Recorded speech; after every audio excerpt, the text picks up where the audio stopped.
Assalamualaikum warahmatullahi wabarakatuh. Hai teman-teman semuanya, gimana kabar kalian hari ini? Semoga kalian semuanya tetap dalam keadaan sehat walafiat dan selalu dalam lindungan Allah Subhanahu wa taala. Amin. Nah, teman-teman, hari ini kita akan belajar Quran hadis. Materinya yaitu adab Islami, yaitu adab terhadap tetangga dan lingkungan. Seperti apakah penjelasannya? Terlebih dahulu kita akan menyimak tentang kompetensi dasar yang akan kita pelajari. Yang pertama, menjalankan adab terhadap tetangga dan lingkungan sebagai perintah Allah Subhanahu wa taala. Yang kedua, menunjukkan perilaku peduli sebagai implementasi mempelajari adab terhadap tetangga dan lingkungan dalam kehidupan sehari-hari. 3. Menerapkan adab terhadap tetangga dan lingkungan. Yang keempat, mempraktekkan adab terhadap tetangga dan lingkungan. Baik teman-teman, berikut ini merupakan peta konsep dari adab bertetangga dan lingkungan. Sesuai tema yaitu adab Islami. Adab Islami di sini ada dua. Yang pertama ada adab terhadap tetangga. Yang kedua ada adab terhadap lingkungan. Nah, yang pertama kita bahas yaitu artinya. Kemudian manfaatnya dan yang terakhir yaitu akibatnya. Baik teman-teman, langsung saja kita ke pembahasannya. Yang pertama, arti hidup bertetangga.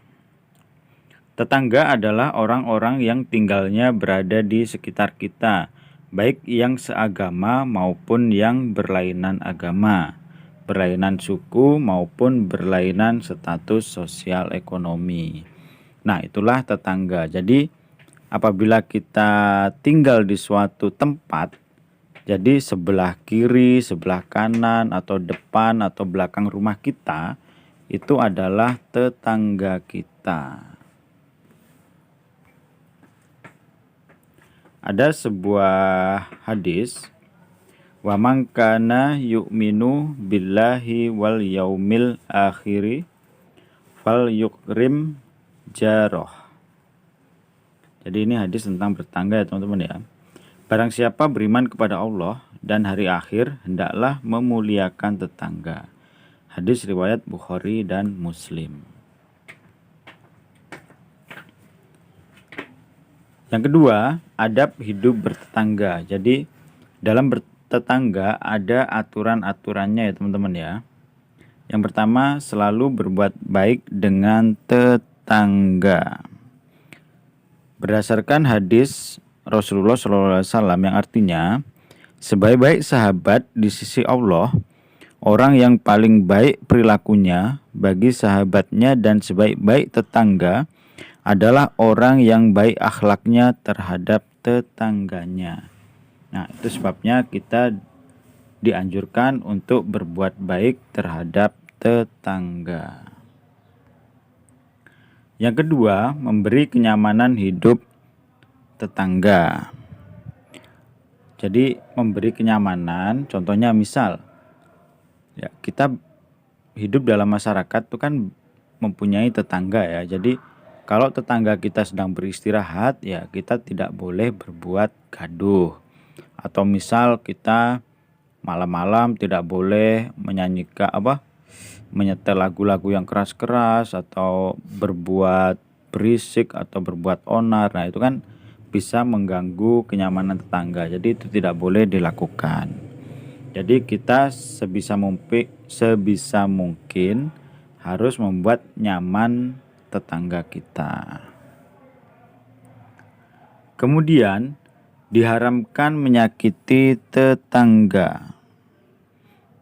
Nah, Tidak boleh menyakiti tetangga. Ini ada sebuah hadis yang artinya barang siapa yang beriman kepada Allah dan hari akhir maka hendaklah dia tidak menyakiti tetangganya. Ini ada hadis sahih teman-teman ya. Ini riwayat Bukhari. Jadi kita tidak boleh menyakiti tetangga. Menyakiti itu banyak hal dalam mengartikannya teman-teman ya. Menyakiti hatinya atau menyakiti secara fisik itu diharamkan. Contohnya kalau menyakiti secara fisik ya kita memukul, itu tidak boleh. Kalau menyakiti hati semisal kita menghina tetangga, itu kan bisa menyakiti secara hati, itu juga tidak boleh, bahkan diharamkan. Kemudian yang keempat, tidak menyebarkan rahasianya. Jadi kita hidup bertetangga kan bisa jadi kita tahu rahasia tetangga kita ya. Misal kita misal malam hari kita mendengar tetangga kita sedang berantem. Nah, kita tidak boleh menceritakan kepada tetangga-tetangga yang lain apa yang terjadi. Jadi semisal ada orang juga tetangganya sedang ada masalah keluarga, punya hutang banyak. Nah, kita tidak boleh menyebarkan rahasia mereka. Jadi cukup saja kita yang tahu. Kemudian yang kelima, menghiburnya ketika dalam kesusahan. Nah, teman-teman, ketika ada misal tetangga yang punya hutang misal ya, kan mereka berarti sedang kesusahan ya. Nah, sebisa mungkin kita membantunya. Kalau kita tidak bisa membantunya, ya kita cukup menghiburnya. Atau mungkin ada tetangga yang lagi berduka karena ada saudaranya di lain tempat yang meninggal misal. Nah, otomatis tetangga kita kan lagi sedih ya teman-teman ya. Tugas kita yaitu menghiburnya. Kemudian selanjutnya yaitu saling bersilaturahmi. Nah, kalau kita punya tetangga, sebisa mungkin kita sekali waktu itu datang ke rumahnya. Jadi menjaga silaturahmi. Entah kita datang tujuannya untuk main, atau kita datang kita berbagi makanan. Nah, mungkin bisa yang lainnya ya teman-teman ya. Itu contoh bersilaturahmi. Jadi kalau kita punya tetangga, kita tidak boleh saling berdiam-diaman, itu tidak boleh. Apalagi contohnya gini ya teman-teman ya. Misal tetangga kita ada yang syukuran. Nah, kita datang untuk membantu atau kita datang untuk mendoakan. Nah, itu juga cara bersilaturahmi.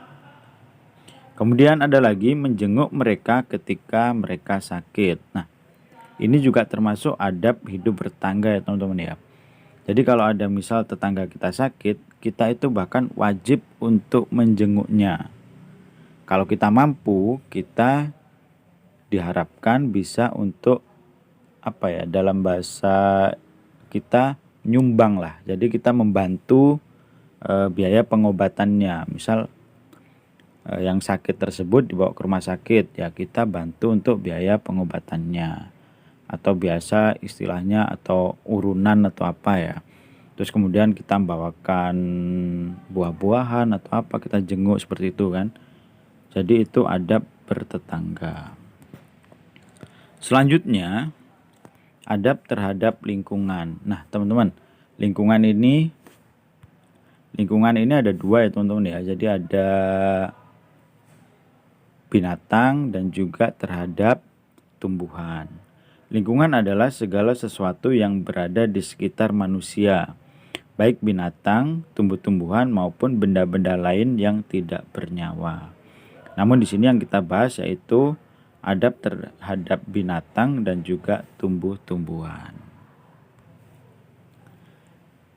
Yang kita bahas yaitu terlebih dahulu adab terhadap binatang.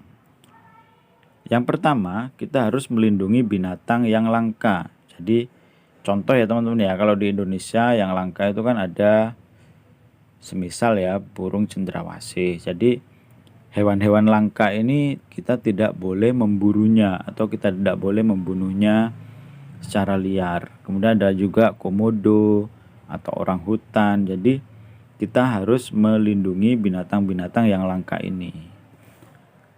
Kemudian tidak menyiksa untuk kepuasan pribadi. Nah, kita tidak boleh ya teman-teman ya menyiksa untuk kepuasan pribadi. Kalau kita menyembelih hewan itu kan juga termasuk sebenarnya menyiksa ya, tapi ini kan untuk kepentingan untuk dikonsumsi. Jadi itu beda ceritanya ya teman-teman ya. Kalau disembelih sebenarnya itu memang menyiksa, membunuh kan. Itu beda ceritanya. Kalau menyembelih untuk dimakan itu diperbolehkan. Di sini yang dimaksud tuh tidak boleh menyiksa untuk kepuasan pribadi. Contoh, ada hewan kita tembak, tapi kita biarkan begitu saja. Nah, ini kita menyiksa untuk kepuasan pribadi. Jadi hal seperti itu tidak boleh. Kemudian yang ketiga, menyembelih dengan pisau yang tajam. Nah, teman-teman, kalaupun kita menyembelih hewan, itu juga harus menggunakan pisau yang tajam dan sesuai dengan syariat agama kita. Agama kita Islam ya, sesuai dengan syariat Islam. Jadi menyembelihnya dengan pisau yang tajam. Jangan lupa membaca doa sebelum menyembelih. Dan usahakan ketika menyembelih hewan tersebut sebisa mungkin, secepat mungkin itu harus mati. Kemudian yang keempat, menjaga ekosistemnya. Jadi menjaga ekosistemnya, contoh ya, misal ada hewan-hewan yang hidupnya di hutan. Jadi kita tidak boleh mendebang hutan secara liar atau kita tidak boleh membakar hutan sembarangan ya. Jadi itu cara menjaga ekosistem. Kemudian kalau hewan di air misalnya contoh kayak ikan. Jadi kita tidak boleh membuang limbah di sungai misal ya. Jadi kalau kita membuang limbah di sungai atau di air itu kan bisa merusak ekosistem. Jadi kita tidak boleh membuang limbah di sungai atau misal kita tidak boleh membuang limbah di laut. Itu cara menjaga ekosistem. Atau juga kita tidak boleh membuang sampah di sungai atau di laut. Itu juga akan merusak ekosistem. Baik, selanjutnya yang kelima, menjaga dan tidak menyakitinya.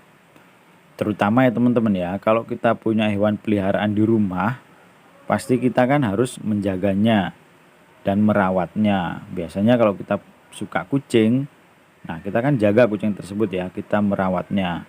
Apabila kucing tersebut sakit ya kita obati. Jadi kita tidak boleh menyakitinya. Kemudian teman-teman ada juga terkadang pertanyaan, bagaimana dengan sapi? Bagaimana dengan kuda? Nah, sapi sebenarnya itu kalau sapi untuk membajak sawah ya, kita sebenarnya bukan menyiksa, tapi kita memanfaatkan untuk mengerjakan sawah. Nah, kalau kita menyakiti, contoh kita cambuk, nah itu sebenarnya tidak boleh teman-teman. Kalau sapi untuk membajak sawah itu masih diperbolehkan.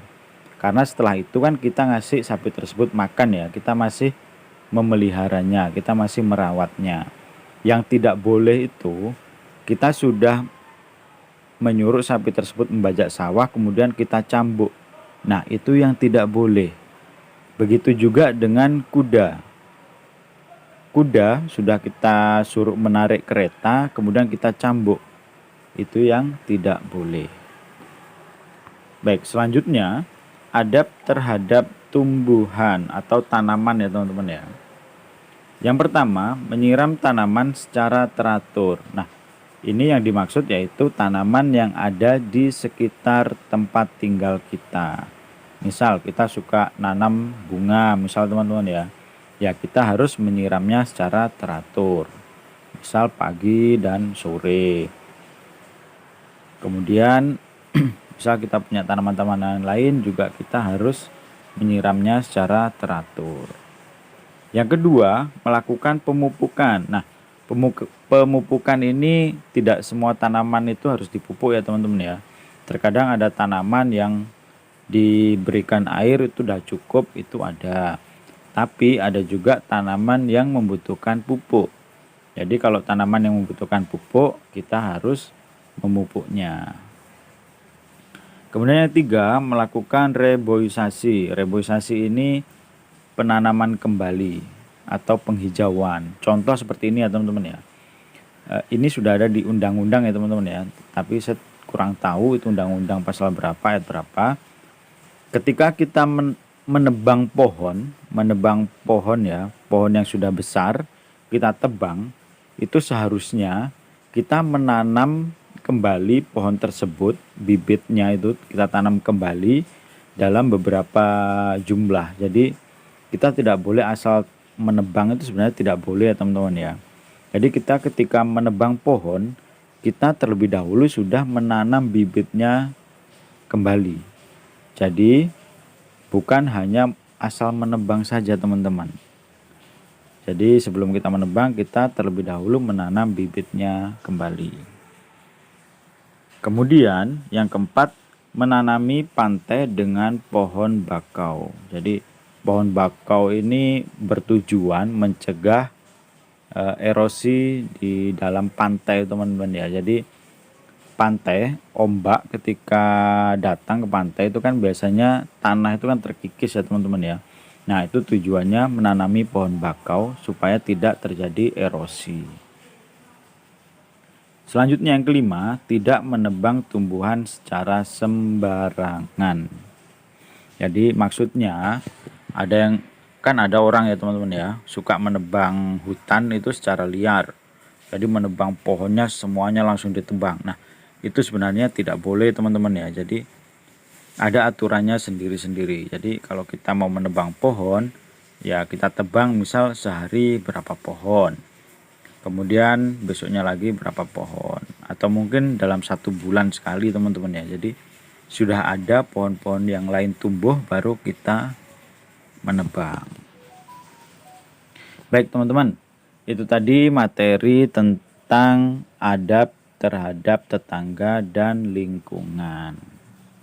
Apabila ada yang kurang jelas bisa ditanyakan secara langsung, atau mungkin teman-teman bisa mencari sumber lain dari buku-buku yang ada di perpustakaan mungkin, atau buku-buku kalian yang ada di rumah, atau mungkin kalian bisa mencari sumber-sumber yang berasal dari internet. Baik teman-teman, kurang lebihnya saya mohon maaf. Saya akhiri. Assalamualaikum warahmatullahi wabarakatuh.